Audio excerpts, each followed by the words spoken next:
In this video, I'm going to show you how to replace your front strut on your Mini Cooper. It's located behind your front wheel. Using a 17mm socket, we're going to remove our wheel.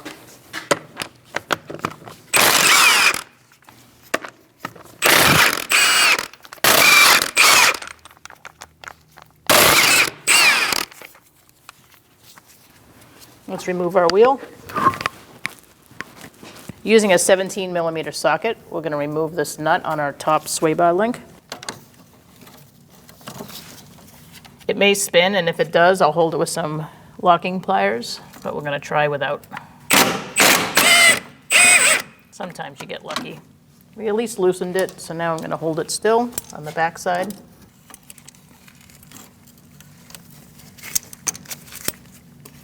If you are not replacing your sway bar link, then you want to be careful not to puncture the boot.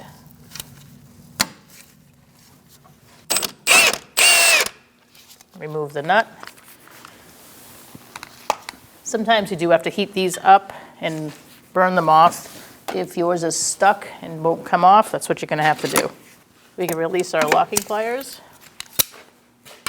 And now we're going to pull our sway bar link out and continue on to our strut. We're going to remove this out of the bracket. This is our ABS sensor. I'm just going to use a pry bar, gently push it out, and we're also going to remove our brake hose out of there. Same way, use a pry bar and push that out.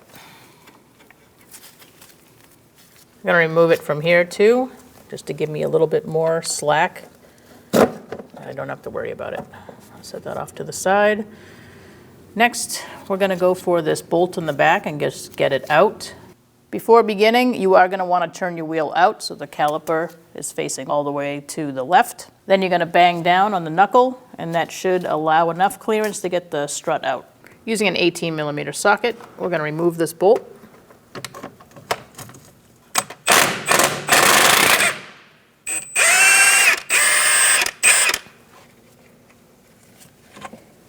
So now we've taken our bolt out in the back, and we're going to hammer this down.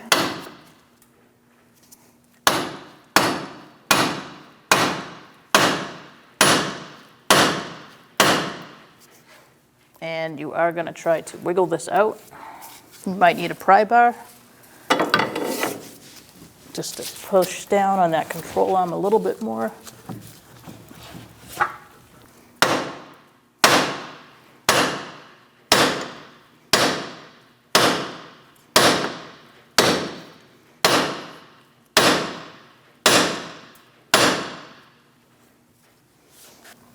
And watch out for your hose. And we're just going to put that there for now. Your tie rod should hold your knuckle in enough to keep this from pulling out of the transmission. Now we're going to remove our nuts on the top here.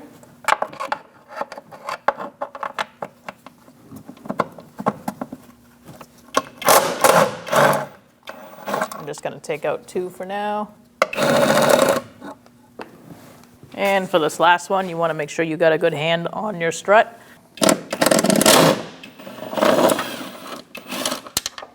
Now I'm going to pull this out, the same direction it's already tilted. So when we install our strut, we're going to put it in this way. We're also going to line this piece up with this slot right here. Once you put the strut in or close to where it's going to be, you're going to be able to spin this where you need it. And that direction is the long side with the one stud faces the front. So you're going to put it up in, get it to where it was before you took it out completely. And now we're going to line up the top and here. So the easiest way to get this in is to line up this stud right here. This one right here. Get it in the hole and then line it up with the knuckle underneath. You're going to have to push down a little bit on the knuckle and slide it in. Once you get it that close, you're going to make sure your other studs line up at least a little bit in the ballpark, and then you're going to tilt your knuckle up and push the strut in. Make sure you don't pinch your fingers or your hand as you're doing that, so go above where the knuckle is going to sit. So once you make sure everything's lined up, including your mount on the top, you're going to give this a tap.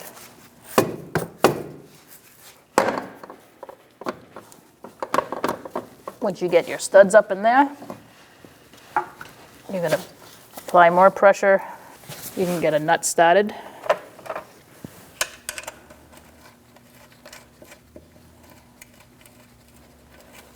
And get another one started.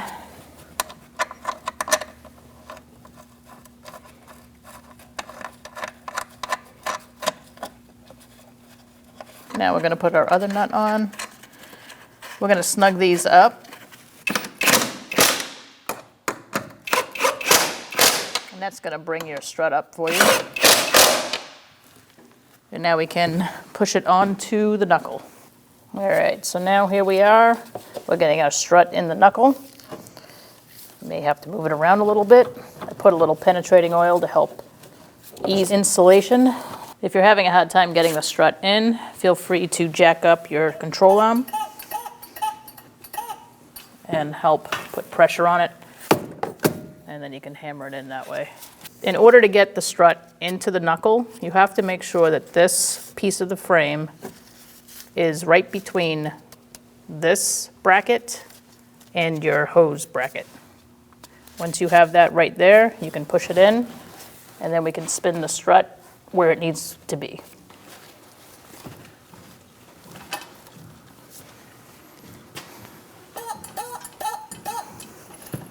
All right, once you get it started, you can just persuade it with some pry bar and a hammer until you get it all the way through. Make sure that you're moving this now. You got to spin it so it lines up with that slot in the back, this bracket and this slot. And just get a rough estimate of where that is. And now we're going to put the strut in the rest of the way. I'm going to use a jack to push up on the lower control arm.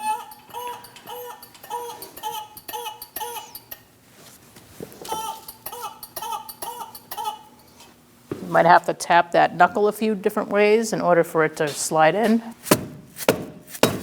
Like that. And you may have to turn it again if you're not quite lined up enough. Just be careful you don't pinch your finger.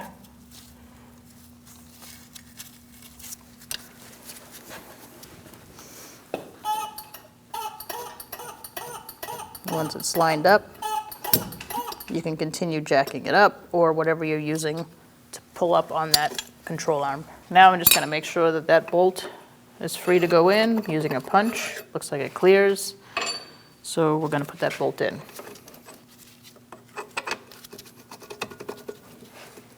I am going to keep my jack there in case I got to adjust anything. I'm going to use a manual ratchet just to make sure that this is all lined up and it's threaded in right.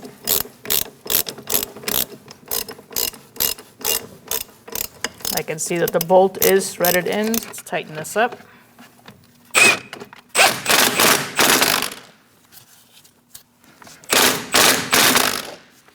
Now we're going to torque this to 60 foot-pounds.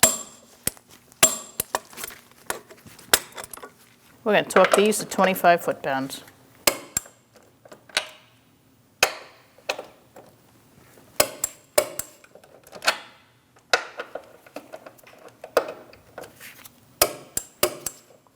Go around one more time just to make sure.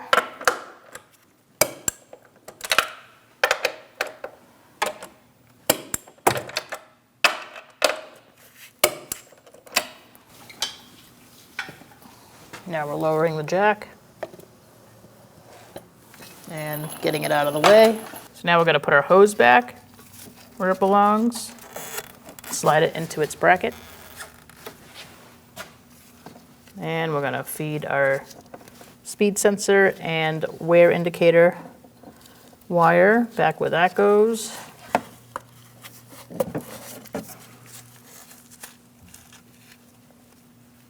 You may have to put a little silicone paste for things to fit.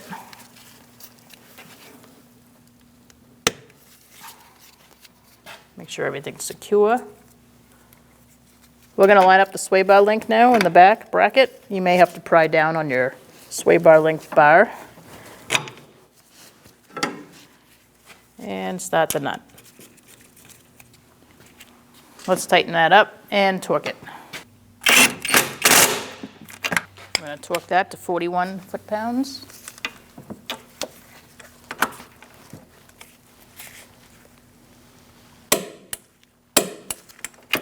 Put our wheel on.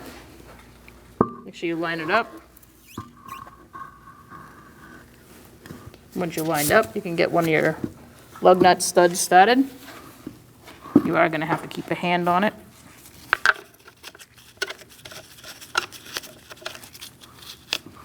And continue the way around. Let's tighten it up. We're going to do it in a crisscross manner. Walk the wheel up. Make sure it's flush.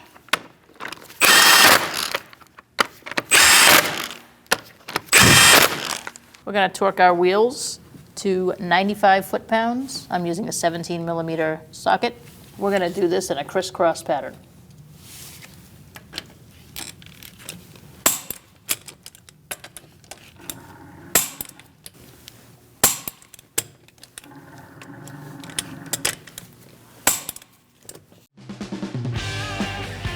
When only the best will do, demand TRQ. The only company that lets you view before you do. TRQ is committed to offering the highest quality aftermarket auto parts that are engineered for peace of mind. Thanks for using and viewing with TRQ.